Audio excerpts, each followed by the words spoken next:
I'm back, baby! Woo! I've been gone for like 2 weeks. Mike has been holding it down. Mike is the best. I couldn't ask for a better brother. He's the best, but I'm back until we go to Dice Tower Con. But nonetheless, I'm back. I'm here. Metagame Minute time. I'm so pumped to be back in the studio and recording. I missed it. I love you all.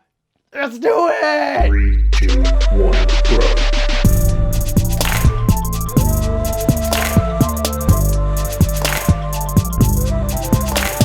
So I'm excited. I hope you're excited because this is Metagame Minute. Metagame Minute is a weekly segment where Mike or I talk about anything we want to talk about in gaming. And this week I want to talk about, it just never gets old. And what I'm talking about with that is it never gets old.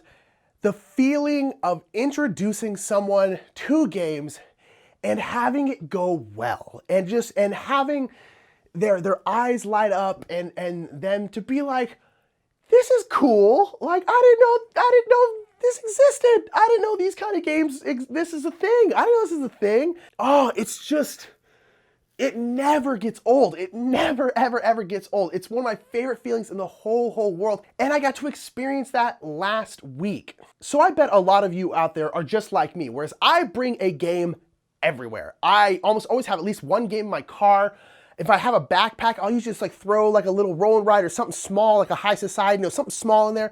I bring games everywhere. And I think a lot of us do that because a lot of us are looking for any opportunity to play a game, any opportunity to evangelize new people into our hobby, and so I always bring games, and I always bring games specifically to work. I work in events. I work with a company that puts on events for other companies. So like team building exercises, fun events, just kind of crazy where everyone's just like, hey, you guys want to play a game, kind of stuff like that.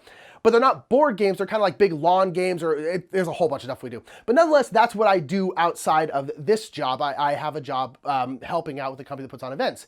And so I always bring a game whenever I work there. We had an event this last week where the client wanted us to get there super early, and we actually weren't the only people putting on the event. Other people were putting on an event. It was a big charity food drive.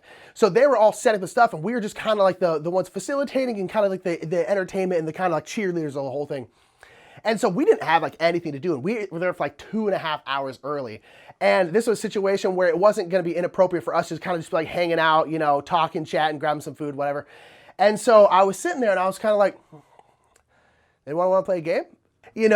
So nervous, being like, oh God, please say yes, because I really want to play a game and I want to introduce people to games. Please say yes. And I was just like, anyone want to play a game? And everyone there who was there right then said yes. And I had one person there, Dreamboat Nick, one of our good friends. He was there. I know he likes games, so I was like, at least, very, very least I can play with him. And so a bunch of people were like, yeah, sure. And the game I brought out was a game called Hex Roller, which I had gotten at Origins Game Fair the week before. Hex Roller is a roll and write by Renegade Games. Whenever I'm bringing a game to these kinds of events or really anywhere, I tend to bring a lot of roll and writes for 3 reasons. 1, they tend to be pretty quick. 2, they tend to be pretty easy and pretty simple. And 3, they can accommodate a large amount of people for the most part. A lot of them can accommodate an infinite amount of people as long as you have enough player sheets for people to play on. And so I brought Hex Roller, which is one of those games. And so we all got around, I handed out the sheets, and I explained the game to everyone we got playing. And everyone was having a good time. Everyone had, a great time. And people were like, all right, cool, this is a cool little game. But there was one woman in particular who she has not played games, really ever, has not played games in a long time, if she ever has, really. She mentioned, she's like, I've never really played board games, I don't ever play games. And she was so pumped about this game. She was just like, multiple times throughout the game, was just like, this is freaking awesome. This game is dope.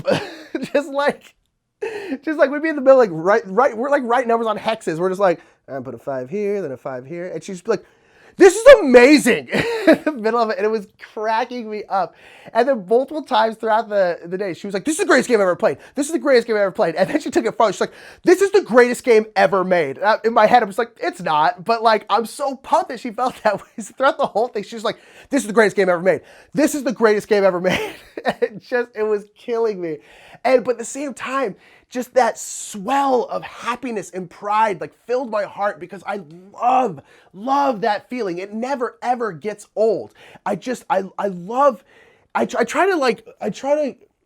like having a favorite book series or a favorite movie or a favorite TV show that you are just incredibly passionate about.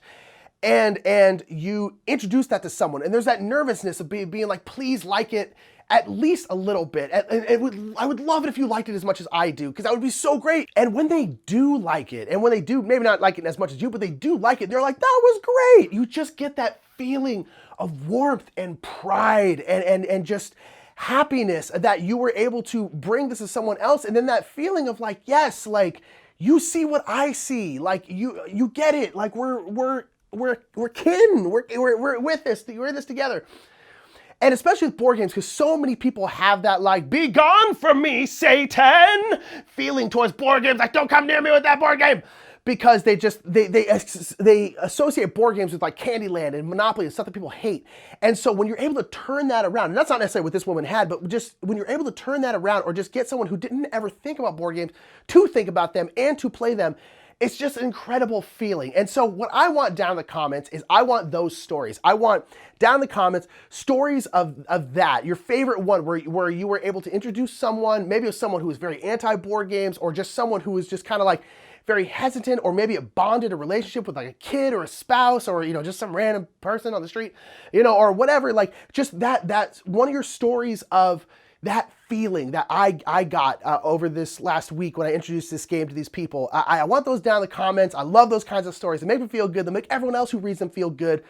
Put them down in the comments. I want to see them all. So that is going to be it. Fill up those comments with those wonderful, wonderful stories. Tell me about the best time you introduced someone to a board game. And that is going to be it for me. It is so, so great to be back. My name is Nick Murphy. I'm one half of the Brothers Murph. Make sure to like and subscribe and do all the stuff. Share. You know how it goes. I love you all. Peace out. And always remember, whether you have a billion of those stories or just one good one or none, but you're trying to make some, remember, the more meta, the more better. Wow. The Taj Mahal. I can't believe we're here, because we aren't. That's just a green screen Taj Mahal, you tib. But you know what? Someday we might actually get to go see the Taj Mahal and play board games in front of it with all of our favorite people. And you can help us do that by supporting our Patreon. That's right. We want to play board games all over the world, wherever you happen to be. And supporting our Patreon helps us do all sorts of awesome things like that. So thank you for all that support. But you know what's not fake?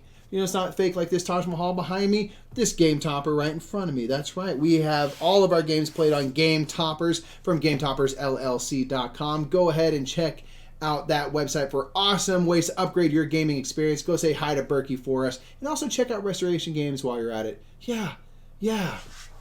It just looks so realistic. Is this how they do the Avengers, Nick? Yeah. This is how they make Ultron? I think sometimes they use blue screens though. Oh.